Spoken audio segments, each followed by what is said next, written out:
Alejandro Salazar jamás imaginó que la reunión más importante de su carrera terminaría destruyendo todo lo que creía saber sobre su pasado.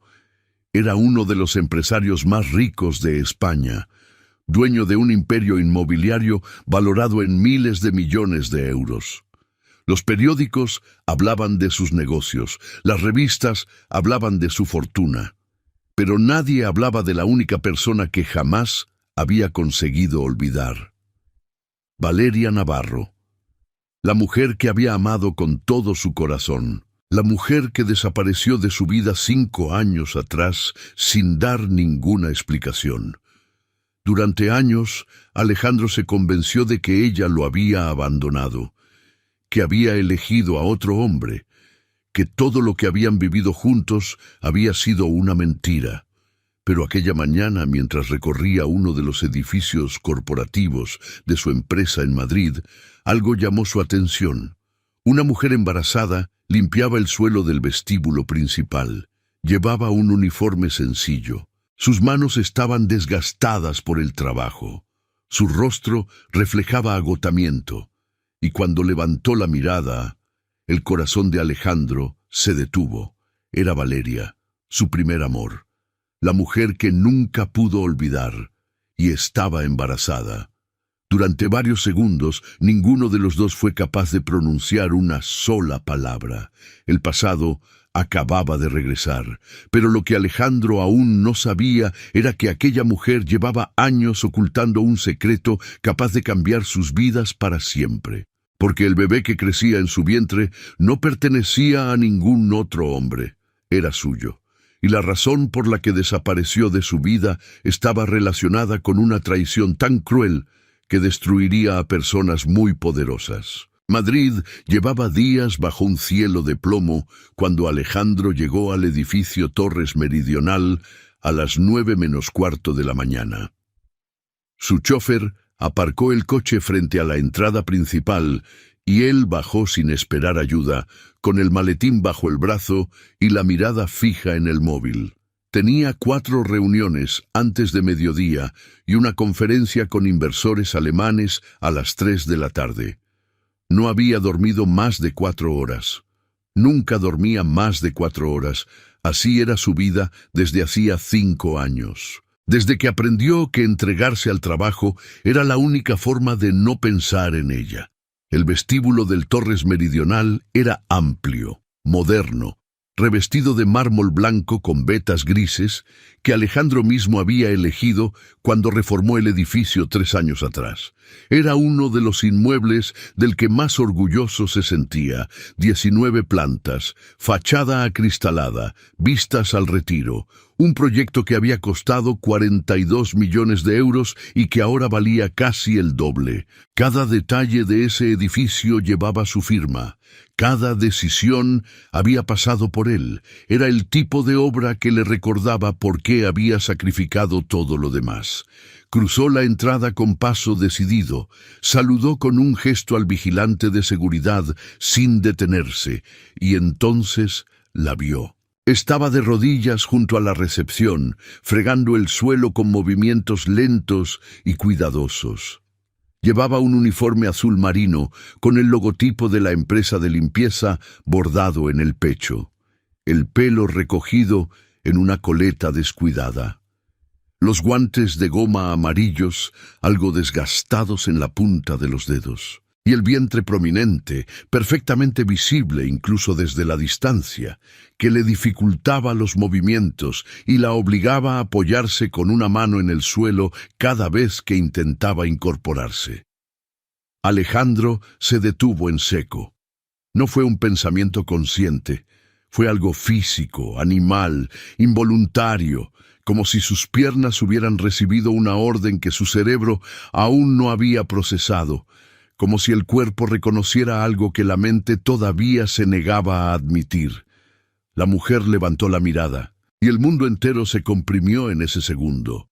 Era Valeria, 5 años mayor, con ojeras profundas que antes no existían, con una fragilidad nueva en los rasgos que antes irradiaban energía y determinación. con las manos enrojecidas y el cuerpo cargando un peso que era mucho más que el del embarazo. Pero era ella, sin ninguna duda posible, los mismos ojos oscuros que una vez lo habían mirado como si fuera lo más importante del mundo. Los mismos que ahora lo miraban con algo completamente diferente, con miedo. Valeria se puso de pie lentamente, sujetándose el vientre con una mano. El cubo de fregar quedó entre los dos como si fuera una frontera. Sus labios se movieron, pero no salió ningún sonido durante varios segundos. Alejandro tampoco fue capaz de hablar. A su alrededor, el vestíbulo continuaba con su actividad matutina. Gente que entraba, gente que salía, el ascensor que se abría y se cerraba. Nadie se fijaba en ellos. Nadie podía imaginar lo que estaba ocurriendo en ese espacio de 2 metros cuadrados entre un hombre con traje de 12.000 euros y una mujer con uniforme de limpiadora. Fue ella quien rompió el silencio. «Alejandro», dijo en voz baja. Solo su nombre. Nada más. Como si esa única palabra contuviera todo lo que no había forma de explicar en ningún idioma del mundo. Él la miró de arriba abajo, el uniforme, el vientre, las manos enrojecidas, y sintió algo que no esperaba sentir. No fue rabia, aunque la rabia llegaría después. No fue alivio de haberla encontrado, aunque eso también llegaría. Lo primero que sintió fue dolor, un dolor limpio, honesto, sin adornos, que le apretó el pecho como una mano, cerrándose alrededor de su corazón, y que le dejó por un momento sin aire. «¿Qué estás haciendo aquí?», preguntó. Su voz sonó más fría de lo que pretendía. «Trabajo aquí», respondió ella. «Llevo 6 semanas». Alejandro procesó esa información lentamente. 6 semanas. 6 semanas limpiando el suelo de uno de sus edificios sin que él lo supiera. O quizás sabiéndolo. Quizás sabiendo perfectamente a quién pertenecía ese edificio y eligiendo presentarse allí de todas formas.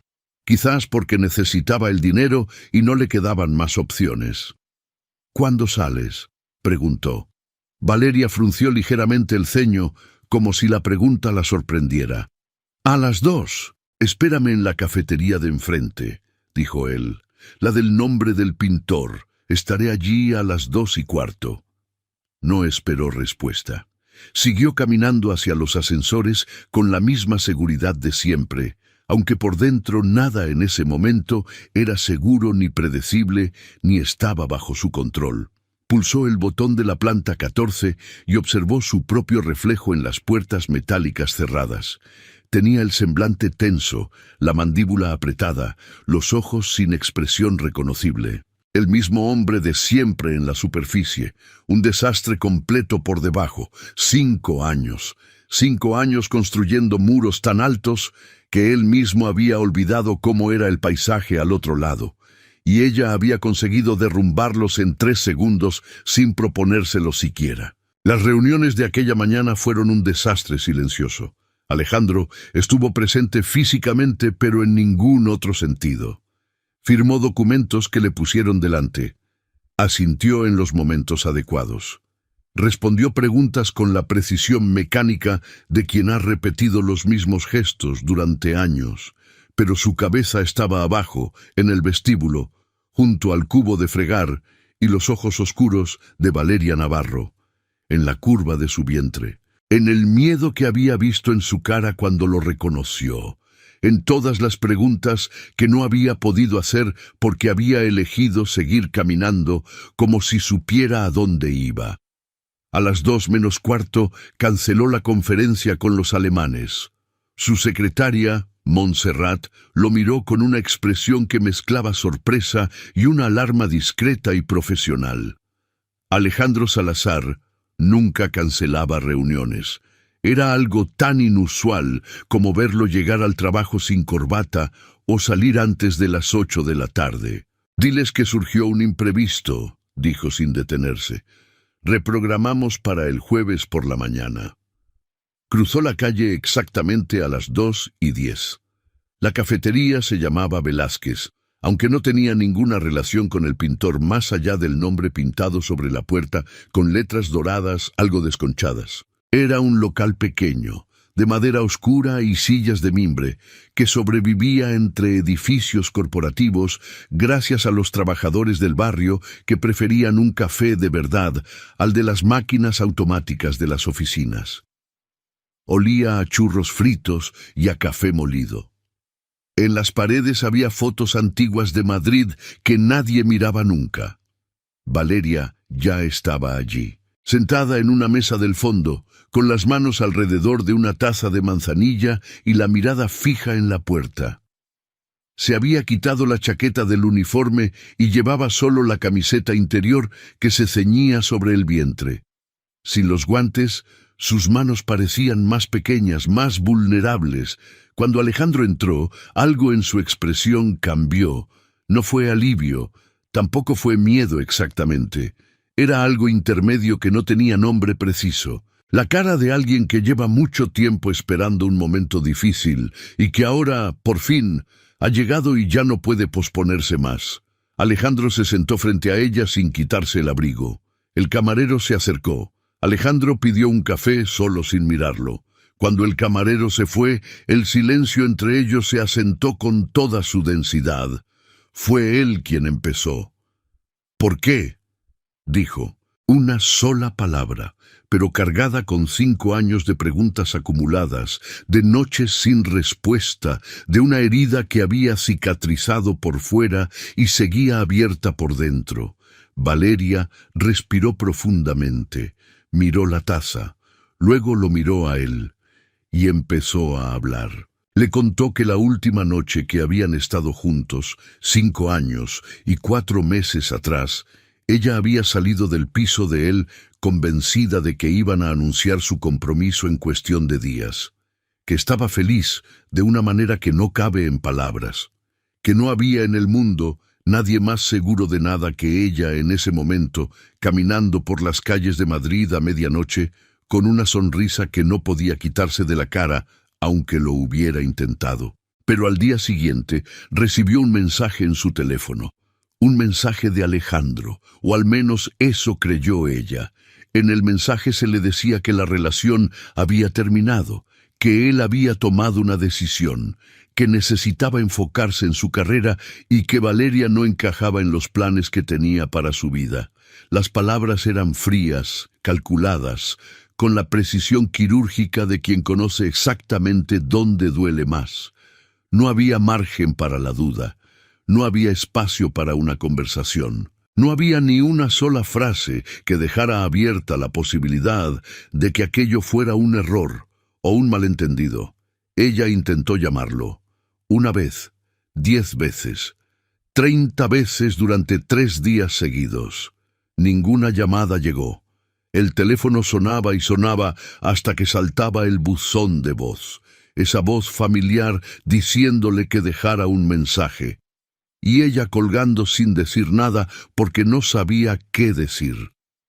Intentó ir a su piso en el barrio de Salamanca. El portero le dijo con mucho tacto, pero con absoluta claridad, que el señor Salazar había dejado instrucciones de que no se le permitiera el acceso al edificio.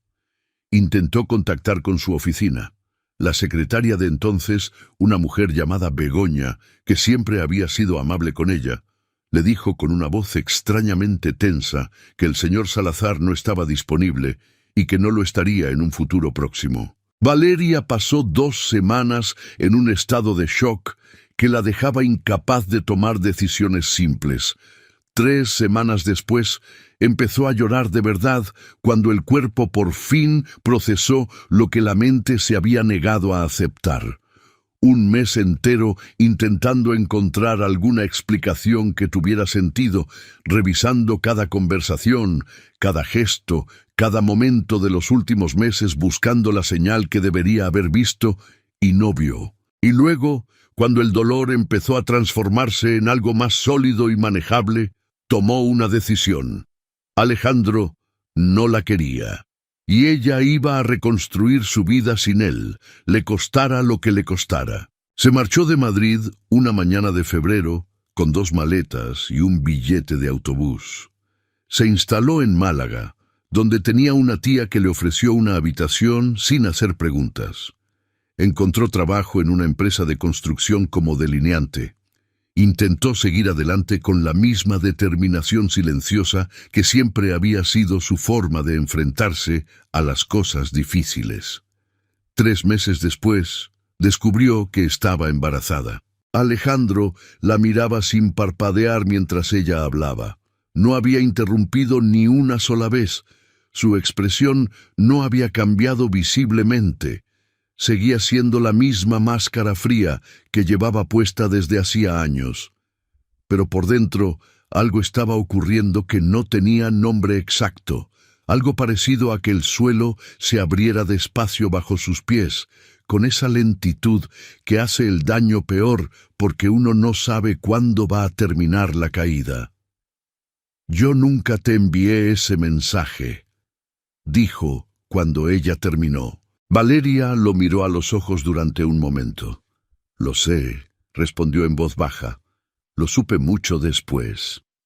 «¿Cómo lo supiste?» Ella dudó un momento, como si aún estuviera organizando las palabras.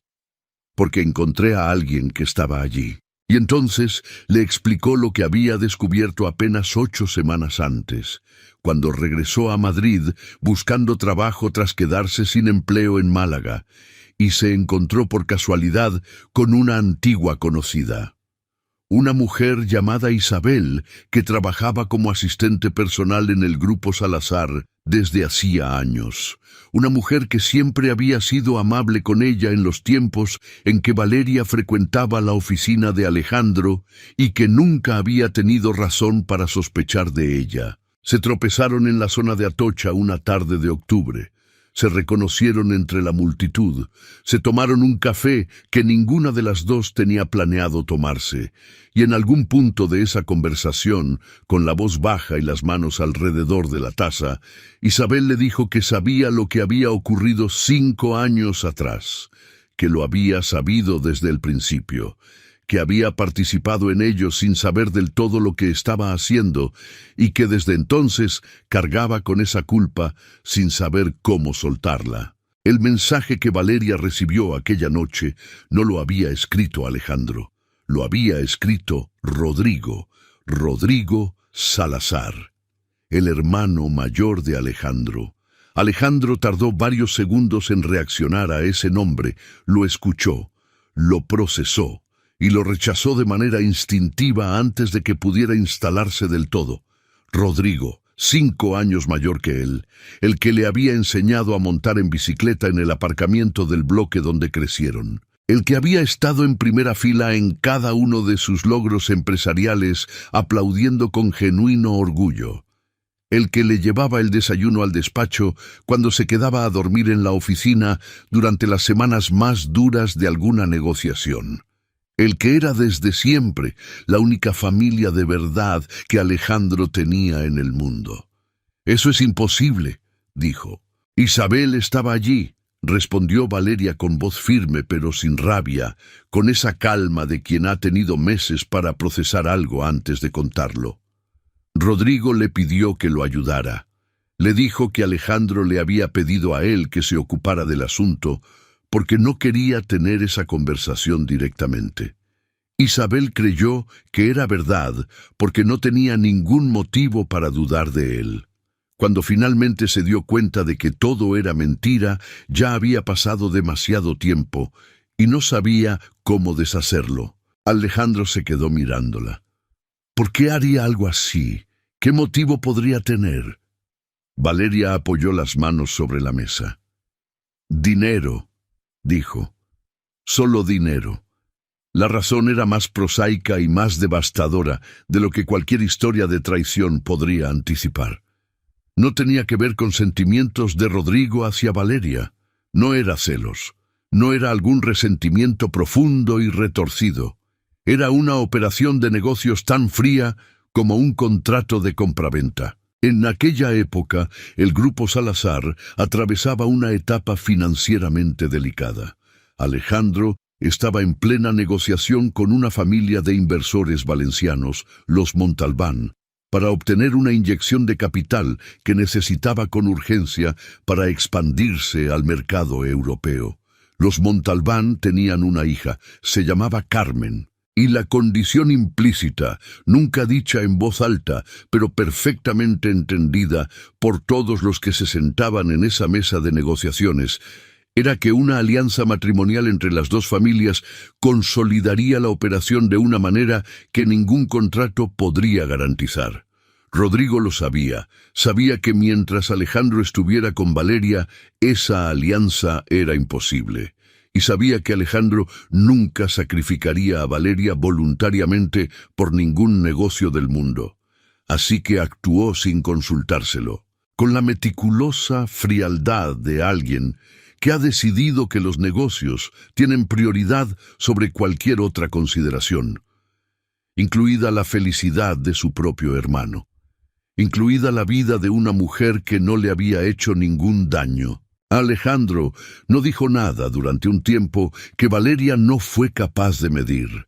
El local continuaba con su ruido de fondo habitual, la máquina de café, las conversaciones ajenas que llegaban en fragmentos incomprensibles, la lluvia que había empezado a golpear el cristal del escaparate con una constancia gris y monótona. Cuando habló, su voz sonó diferente, más profunda, más quieta, como algo que viene de muy adentro. ¿Y el bebé? Valeria lo miró directamente a los ojos. «Es tuyo», dijo. No lo dijo como una acusación, no lo dijo con el dramatismo de una revelación calculada para causar impacto. Lo dijo con la sencillez absoluta de quien lleva meses ensayando esas dos palabras en la oscuridad de una habitación, y finalmente las pronuncia sin saber con certeza qué ocurrirá después, pero sabiendo que ya no puede seguir sin decirlas. Alejandro apartó la mirada hacia la ventana.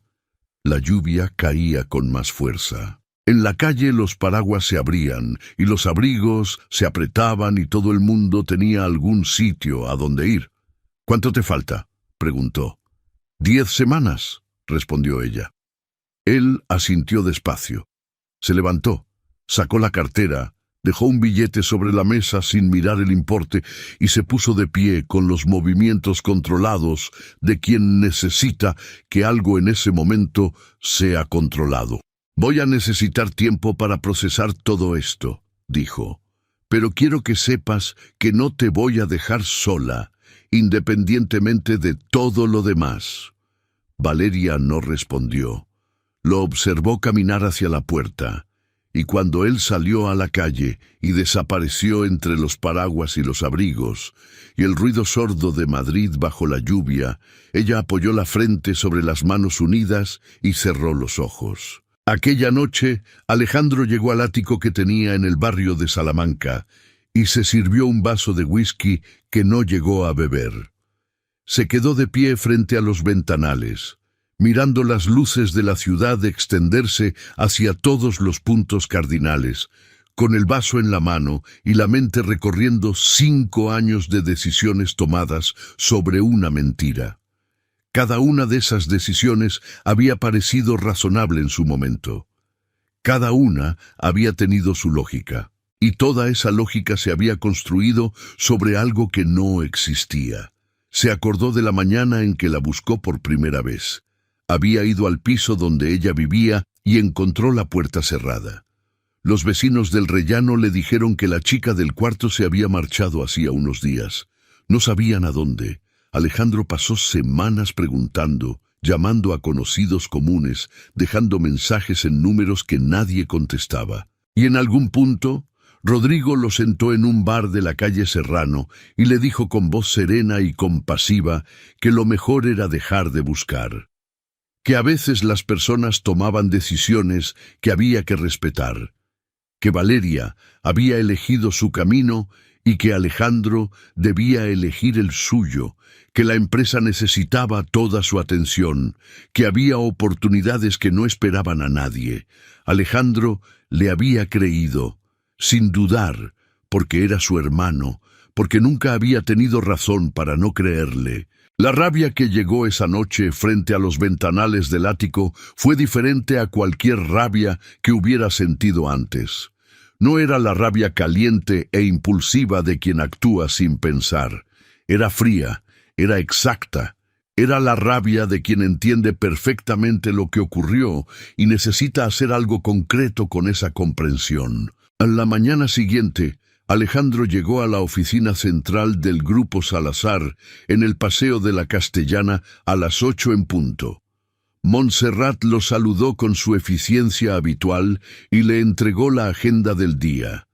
Él la tomó sin mirarla y caminó directamente a la planta 11, al despacho de Rodrigo. Rodrigo estaba revisando unos planos extendidos sobre la mesa cuando su hermano entró. Llevaba la camisa remangada y gafas de lectura que solo usaba cuando creía que no lo veía nadie. Levantó la vista con una sonrisa natural, despreocupada, completamente ajena a lo que estaba a punto de ocurrir. «Menudo susto nos diste ayer con lo de los alemanes. ¿Todo bien?» Alejandro cerró la puerta. Se quedó de pie en el centro del despacho con las manos en los bolsillos. «Encontré a Valeria», dijo. La sonrisa de Rodrigo no desapareció de inmediato.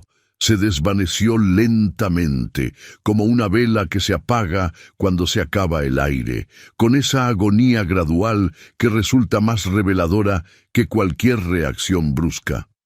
Sus manos se detuvieron sobre los planos.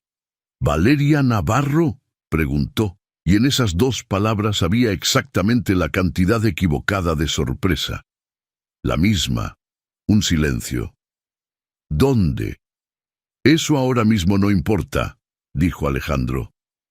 «Lo que importa es lo que me contó». Rodrigo se recostó en la silla, cruzó los brazos, se quitó las gafas de lectura y las dejó sobre la mesa.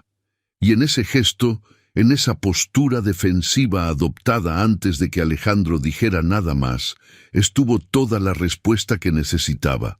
«Alejandro, no», lo cortó él. «No digas mi nombre con esa voz. No empieces a explicarme nada todavía. Primero mírame a los ojos y dime si es verdad lo que me contó». Rodrigo lo miró a los ojos y no dijo nada. Ese silencio fue la confirmación más completa que podría haber recibido. Lo que siguió fue una conversación de 20 minutos que ninguno de los dos olvidaría. Rodrigo habló. Usó palabras como necesidad, familia, futuro, responsabilidad. Habló de los Montalbán y del capital que el grupo necesitaba en aquel momento. Habló de oportunidades que se presentan una sola vez. Dijo que lo había hecho pensando en el bien de todos. Que Alejandro nunca había entendido la dimensión real del negocio porque siempre había estado demasiado centrado en los sentimientos. Que alguien tenía que tomar las decisiones difíciles. Alejandro lo escuchó hasta el final, sin interrumpir, sin alzar la voz, sin cambiar la expresión. Cuando Rodrigo terminó, Alejandro se acercó despacio a la pared donde estaba enmarcado el contrato de dirección general que él mismo le había redactado 3 años atrás. Lo descolgó con cuidado, lo dejó sobre el escritorio frente a su hermano. «Tienes hasta el viernes para ordenar tus cosas», dijo. «El lunes hay alguien nuevo en este despacho». Rodrigo palideció de una manera visible. «No puedes hacer esto. Soy el propietario del 92% de esta empresa», respondió Alejandro con una calma que era más aterradora que cualquier grito. «Puedo hacer exactamente esto». Se dirigió hacia la puerta. Se detuvo con la mano en el pomo sin volverse. «Y Rodrigo, no te llames a engaño. No es solo por el negocio. Es por ella. Es por el tiempo que nos quitaste. Es por el hijo que no conocí durante 9 meses. Es por todo eso». Salió sin volver a mirarlo. Los días que siguieron fueron los más extraños que Alejandro recordaba haber vivido.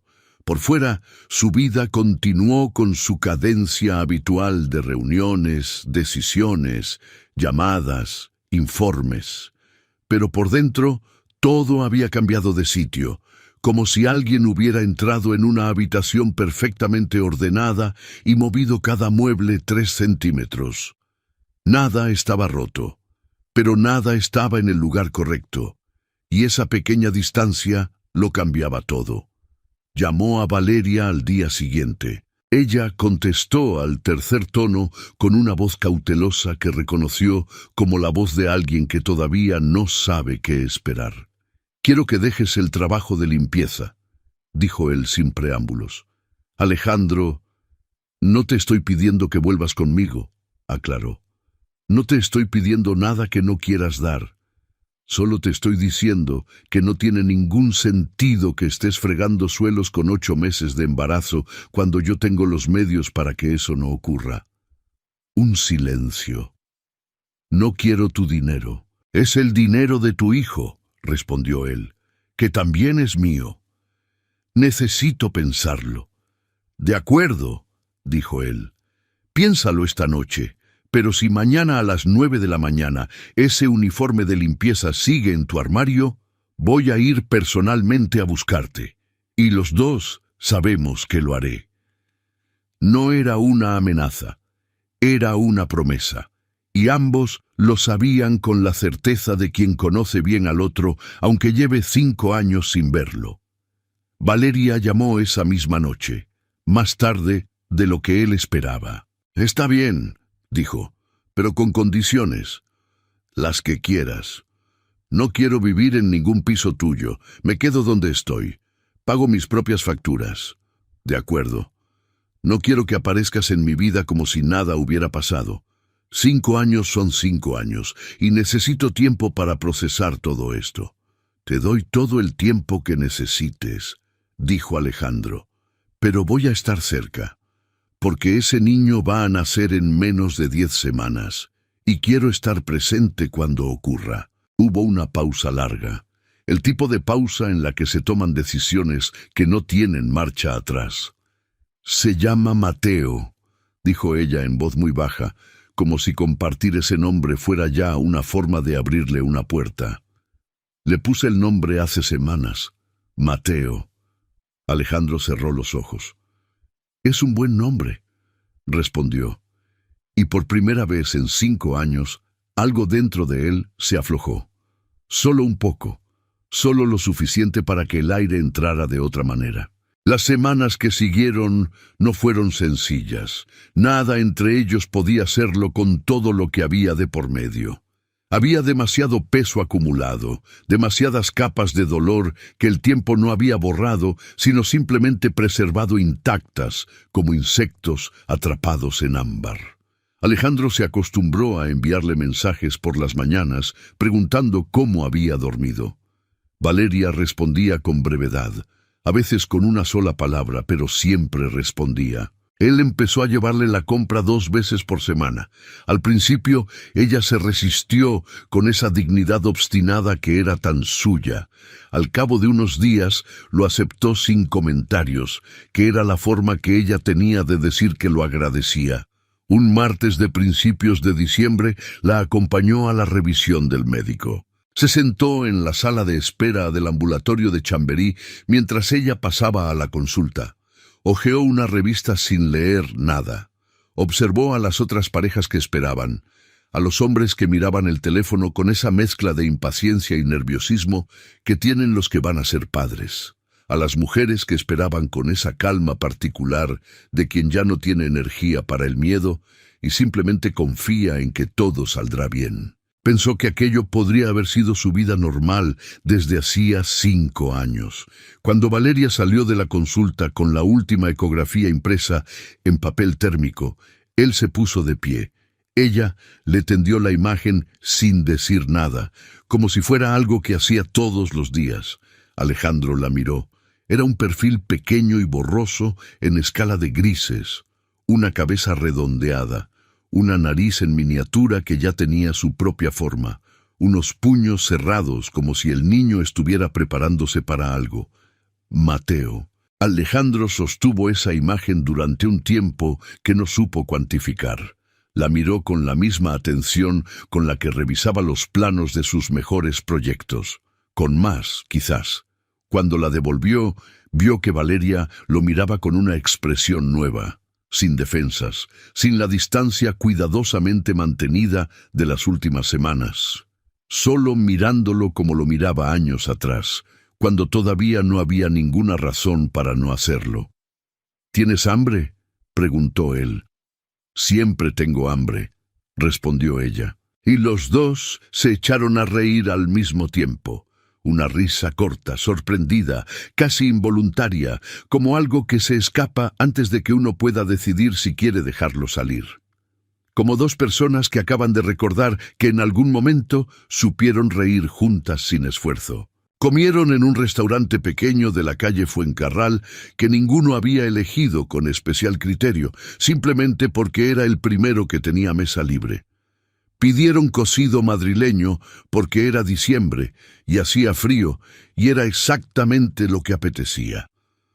Hablaron de cosas sin importancia durante los primeros 20 minutos con esa deliberada ligereza de dos personas que saben que hay cosas importantes pendientes, pero necesitan recordar primero cómo es hablar normalmente. Y después, poco a poco, sin que ninguno lo propusiera formalmente, empezaron a hablar de verdad. Valeria le contó los últimos 5 años con una honestidad que lo desarmó completamente. Le habló del dolor de los primeros meses, que era tan físico, que a veces se despertaba por la noche convencida de que algo le dolía en el cuerpo, sin poder identificar qué. De la rabia que llegó después, más manejable que el dolor, pero más peligrosa porque te convence de que tienes razón en todo. De la decisión de no odiarle, porque odiar consume más energía de la que tiene disponible alguien que tiene que seguir adelante todos los días. Le habló de Málaga y del olor de la sal en el aire por las mañanas y de su tía Carmen, que era la persona más práctica y menos sentimental del mundo y que por eso había sido exactamente lo que necesitaba. De los trabajos mal pagados, de las noches calculando hasta el céntimo, de la noche en que se quedó sin dinero para pagar el alquiler y tuvo que vender el único abrigo bueno que le quedaba, el azul marino de paño que se había comprado para ir a los eventos de trabajo y caminar 2 semanas en noviembre con solo una chaqueta vaquera. Alejandro la escuchaba sin interrumpir, con esa atención absoluta y sin fisuras que había sido siempre una de las cosas que Valeria más había amado de él. Cuando ella terminó, él guardó silencio un momento. Miró el plato, luego la miró a ella. «Lo siento», dijo. Solo eso. 2 palabras, sin adornos, sin la explicación larga que habría podido construir. Solo las 2 palabras que eran exactamente lo que hacía falta decir. «No es culpa tuya», respondió ella. «Tendría que haber buscado más, tendría que no haber parado nunca». «Yo también me rendí», dijo ella. «También podría haber insistido más. Te habían cerrado todas las puertas». «Había más puertas», respondió ella con esa honestidad implacable que era tan suya. Alejandro negó con la cabeza despacio. «No te culpes. La culpa no la tienes tú». Valeria asintió. Luego desvió la mirada hacia la ventana, donde las luces de Fuencarral brillaban sobre el asfalto mojado. «¿Qué va a pasar ahora?», preguntó en voz baja. «Eso depende de lo que tú quieras», respondió él. «No voy a presionarte, no voy a pedirte que hagas nada que no quieras hacer, pero sí quiero que sepas que estoy aquí, que voy a estar en el nacimiento de Mateo, si me lo permites, que voy a ser su padre de la manera que sea posible y que...» Se detuvo. Valeria lo miró. «¿Y que qué?». Alejandro la miró directamente, sin apartar los ojos. «Que todavía te quiero, que nunca dejé de quererte, aunque me convencí de que lo había conseguido, y que si algún día decides darme otra oportunidad, no voy a desperdiciarla. Ni un solo día». El silencio que siguió a esas palabras fue de los que no necesitan llenarse con nada. Valeria no respondió de inmediato. Miró la vela que ardía en el centro de la mesa. Respiró, y cuando volvió a mirarlo, había algo diferente en sus ojos. No era una respuesta, no todavía, pero tampoco era un rechazo. Era la posibilidad, pequeña, frágil, pero ahí. Y a veces la posibilidad es lo más grande que puede caber en un momento. Mateo Salazar Navarro nació un martes de enero a las 6:43 de la mañana en el Hospital La Paz de Madrid, durante una noche de frío seco y cielos despejados, en la que la ciudad dormía sin saber que algo importante estaba ocurriendo en una de sus habitaciones de la cuarta planta. Llegó al mundo con los pulmones bien desarrollados y sin necesidad de ayuda, según confirmó la matrona, con la sonrisa tranquila de quien lleva 20 años siendo la primera persona en ver llegar a alguien nuevo. Pesó 3 kilos y 200 gramos. Tenía los ojos oscuros de su madre, y según dijeron las enfermeras, con esa certeza afectuosa que solo tienen los profesionales que han visto miles de recién nacidos, la nariz de su padre. Alejandro estuvo en el pasillo durante las 17 horas que duró el parto. No se movió de allí, salvo para ir al baño. No comió nada, hasta que una enfermera le puso delante un sándwich a las 4:30 de la mañana, diciéndole con tono de quien no admite discusión, que no le hacía bien a nadie desmayarse allí en el pasillo. Cuando la matrona salió y le dijo que podía pasar, Alejandro entró en la habitación con pasos lentos. Valeria estaba recostada en la cama, completamente agotada, con el cabello pegado a la frente y una expresión de calma absoluta y profunda que solo tienen las personas que acaban de hacer algo que les ha costado todo y saben que valió la pena. Mateo dormía sobre su pecho, envuelto en una mantita de rayas azules y blancas, con los puños cerrados exactamente igual que en la ecografía. Alejandro se acercó despacio, se sentó en la silla que había junto a la cama, y durante 1 minuto entero simplemente miró a su hijo sin decir nada. Nunca en su vida había construido nada que se pareciera a eso. Ningún edificio, ningún contrato. Ningún acuerdo firmado en ninguna mesa de ningún país del mundo. Valeria levantó la mirada hacia él. ¿Quieres cogerlo? Alejandro asintió sin hablar, porque las palabras no eran lo que se necesitaba en ese momento. Ella le pasó al bebé con cuidado. Alejandro lo tomó con los brazos más tensos de lo que habría querido, con ese miedo instintivo y completamente nuevo de quien nunca ha sostenido nada tan pequeño y tan irreversiblemente importante. Mateo se movió levemente, frunció los labios, abrió y cerró las manos 2 veces, luego siguió durmiendo con esa confianza total que solo tienen los recién nacidos, que aún no saben que el mundo puede fallarles. Alejandro lo miró durante un largo rato, luego miró a Valeria. Ella lo estaba mirando a él, y en esa mirada había algo que hacía meses que no estaba, algo que los dos reconocieron al mismo tiempo sin nombrarlo: confianza, no completa, no todavía, pero suficiente. Los meses que siguieron no fueron perfectos porque nada entre ellos podía serlo de manera sencilla. Hubo discusiones sobre decisiones pequeñas que en realidad eran sobre cosas grandes. Hubo noches en que Valeria llamaba a Alejandro a las 2 de la mañana porque Mateo llevaba horas llorando y ella estaba al límite, y él aparecía en 15 minutos con los ojos entrecerrados de sueño y lo cogía en brazos sin protestar y se paseaba por el salón durante 1 hora hasta que el niño se calmaba. Hubo mañanas en que el pasado emergía en mitad de una conversación sin que ninguno lo hubiera invitado, como agua filtrándose por una grieta, y los dos tenían que decidir si se quedaban a hacerle frente o lo dejaban pasar. La mayor parte de las veces se quedaban a hacerle frente. Rodrigo firmó su renuncia al Grupo Salazar el viernes siguiente. No hubo demandas ni escándalos públicos. Alejandro podría haber destruido la reputación de su hermano con una sola llamada a los periodistas adecuados. Decidió no hacerlo. No por piedad exactamente, sino porque el daño que podría causar hacia afuera no le devolvería nada de lo que había perdido. y porque Mateo iba a crecer en un mundo en el que Rodrigo era su tío. Eso era una realidad que ninguna decisión empresarial podría cambiar, y Alejandro prefería que esa relación tuviera alguna posibilidad de convertirse en algo decente con el tiempo antes que destruirla para siempre por la necesidad de hacer daño. 6 meses después del nacimiento de Mateo, Alejandro llegó un domingo por la tarde al piso de Valeria con un ramo de flores, que le pareció ridículo nada más comprarlo en la floristería de la esquina, y con un discurso que había ensayado cuidadosamente durante 3 días, y que olvidó por completo en cuanto ella abrió la puerta con Mateo en brazos, y cara de no haber dormido suficiente, y una camiseta con una mancha de leche en el hombro.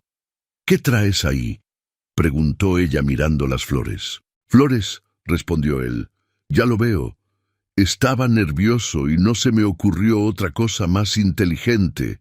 Valeria se apartó para dejarlo entrar. Él pasó. Ella cerró la puerta. La tarde caía sobre los tejados de Chamberí con esa luz dorada y lenta que solo existe en Madrid en las tardes largas del verano, cuando la ciudad parece más tranquila de lo que es. Alejandro dejó las flores sobre la mesa de la cocina. Se volvió hacia ella. «Quiero pedirte algo», dijo. «Ya lo sé», respondió Valeria. Él parpadeó. «¿Lo sabes? Llevas 3 semanas comportándote de manera rara», explicó ella con una calma que lo desarmó. «Más atento de lo habitual, más nervioso. El otro día olvidaste el café que habías pedido en la barra y te fuiste sin cogerlo. Y Montserrat me mandó un mensaje el jueves pasado preguntando si yo sabía lo que te pasaba porque tenías un humor extraño en la oficina». Alejandro soltó una carcajada involuntaria. «¿Montserrat te manda mensajes?» «Nos hicimos amigas. Le mandé un bizcocho por su cumpleaños y desde entonces somos confidentes». Él sacudió la cabeza con una sonrisa. Luego se puso serio de nuevo. «6 meses atrás te dije que si algún día decidías darme otra oportunidad, no la desperdiciaría», dijo. «Sigo pensando lo mismo. Sé que hemos pasado por demasiado. Sé que hay cosas que no se olvidan aunque se perdonen. Sé que recuperar la confianza después de todo lo que ocurrió no es algo que ocurra de un día para otro, ni por mucha voluntad que haya. Pero también sé que lo que siento por ti no ha cambiado en 5 años, y que los últimos 6 meses, con todo lo difícil que han sido los más reales de mi vida». Valeria lo escuchaba sin decir nada. Mateo dormía en la habitación. Se oía su respiración tranquila a través del monitor. «No te pido que te cases conmigo», continuó Alejandro.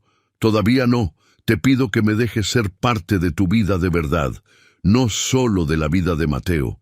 Que cenemos juntos, sin que sea siempre porque él lo necesita. Que salgamos a caminar, sin tener que hablar de pediatras y de horarios de sueño. Que me des la posibilidad de demostrarte que la persona que soy ahora es alguien en quien puedes confiar. No te estoy pidiendo que olvides lo que pasó. Te estoy pidiendo que me dejes construir algo encima de ello». El silencio que siguió duró exactamente lo que tarda en tomarse una decisión que se ha estado tomando durante semanas sin admitírselo a uno mismo. «Hay condiciones», dijo Valeria. «Las que quieras. Nada de flores ridículas». Alejandro bajó la vista hacia el ramo sobre la mesa. «Entendido. Las flores están retiradas del repertorio. Cuando Mateo sea mayor, le contamos la verdad», añadió ella. «Todo, sin filtros ni versiones suavizadas. La verdad entera». «De acuerdo. Y si algún día vuelves a tomar una decisión importante que me afecte a mí o a él sin contármelo primero». «No lo haré», la interrumpió él. «Déjame terminar. Tienes razón, perdona. Si algún día vuelves a tomar una decisión importante sin contármelo», repitió ella con esa calma firme que era su forma de decir las cosas en serio, «me iré. Y esa vez no habrá vuelta atrás. No porque no te quiera, sino porque habré aprendido que no puedo». Alejandro asintió. «Lo entiendo, y te lo juro». Bien, un silencio. Entonces, ¿sí?, preguntó él. Valeria lo miró, y por primera vez en mucho tiempo lo miró sin ningún peso detrás de los ojos, sin el fantasma del pasado interponiéndose entre los dos, solo mirándolo, como quien mira algo que ha decidido que merece la pena. Entonces sí, dijo. Desde la habitación llegó el sonido de Mateo despertando de la siesta, ese ruido pequeño, a medio camino entre el quejido y la llamada, que los dos ya reconocían con la certeza de quien ha aprendido un idioma nuevo. Valeria fue a buscarlo. Alejandro la siguió. Y los tres se quedaron un momento en esa habitación pequeña y llena de luz, mientras la tarde de verano seguía cayendo afuera, lenta y dorada, sobre los tejados de Madrid. No era el final de un cuento. Era algo mejor. Era el principio de una historia que esta vez iban a escribir ellos, con los ojos abiertos, con la verdad sobre la mesa y con todo el tiempo que el destino, en su manera extraña e impredecible de funcionar, había decidido darles. Si esta historia te llegó de alguna manera, si reconociste algo en la obstinación silenciosa de Alejandro, en la dignidad de Valeria, eligiendo seguir adelante sola, o en ese momento en que la verdad llega, cuando ya parece que es demasiado tarde, deja tu comentario aquí abajo. Cuéntame cuál fue el instante que más te movió, y si conoces a alguien que necesita escuchar una historia sobre lo que sobrevive cuando todo lo demás se rompe, comparte este video con esa persona. Nos vemos en el próximo.